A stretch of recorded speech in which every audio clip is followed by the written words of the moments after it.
Je ne défends pas un homme, je défends la transition. Parce que mon humble avis, la transition n'appartient ni à Assimi, ni au colonel, ni au M5, ni à Choguel.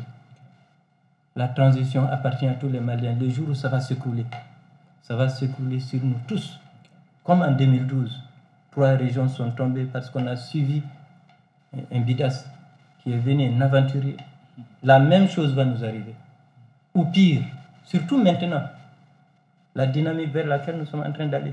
Surtout maintenant, si on s'amuse à vouloir détruire aujourd'hui la transition, je ne parle pas des hommes qui dirigent, mais la transition, mais on va aller vers une autre aventure. Oui, mais c'est justement le premier pour aller à la transition. Oui. Pour aller à la transition, on est venu nous coopter. Nous, on a refusé le M5. On a dit, nous, on ne va pas à l'aventure. Aujourd'hui, c'est eux qui regrettent.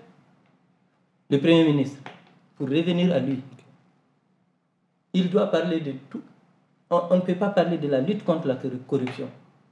Mettre des gens en exil pendant que lui, il est assis, ce n'est pas possible. L'acte du vol, c'est l'acte qui est puni. Ce n'est pas parce qu'il a remboursé. Il a remboursé parce qu'il a été dénoncé. C'est parce que justement, on s'est rendu compte qu'il a pris, qu'il est allé rembourser. Donc lui, normalement, c'est un voleur qui a été pris dans le sac, la main dans le sac, qui est allé rembourser. Et maintenant, parce qu'il a remboursé, on dit qu'il est propre. C'est ce que Kader a dit, Kader Maïga a dit, qu'il a remboursé, non. Donc, parce qu'il a remboursé, il n'est plus un voleur. Ah non. Moi, c'est ce jour que j'ai été conforté à l'idée que ce monsieur, je ne sais pas pourquoi il les garde.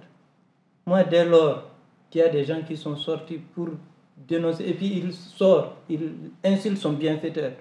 Il l'a dit. Qui est son bienfaiteur? Son bienfaiteur, c'est Assimi. Il l'a insulté quand? Mais même l'autre jour, il disait qu'il fait des fourrages. Mais en réalité, il parlait d'Assimi, on n'est pas dupe. Il pense insulter l'intelligence des gens.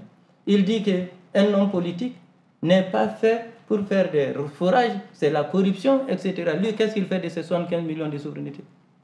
C'est lui le voleur en réalité. Parce que les fonds de souveraineté... Est-ce que les termes ne sont pas forts? Pas du tout. Est-ce que vous ne craignez pas qu'on puisse parler aussi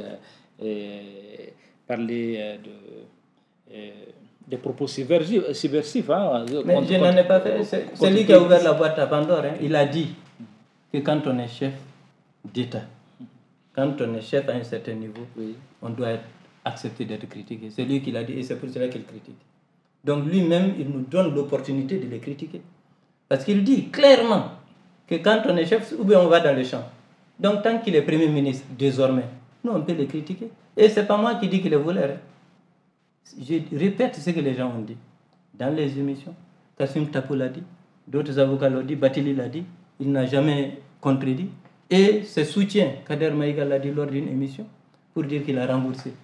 Il a remboursé quoi? Il a remboursé un bien qu'il n'a pas pris et qu'on ne l'a pas donné. Et c'est quoi la définition d'un vol? C'est prendre un bien qu'on ne t'a pas donné et qui ne t'appartient pas.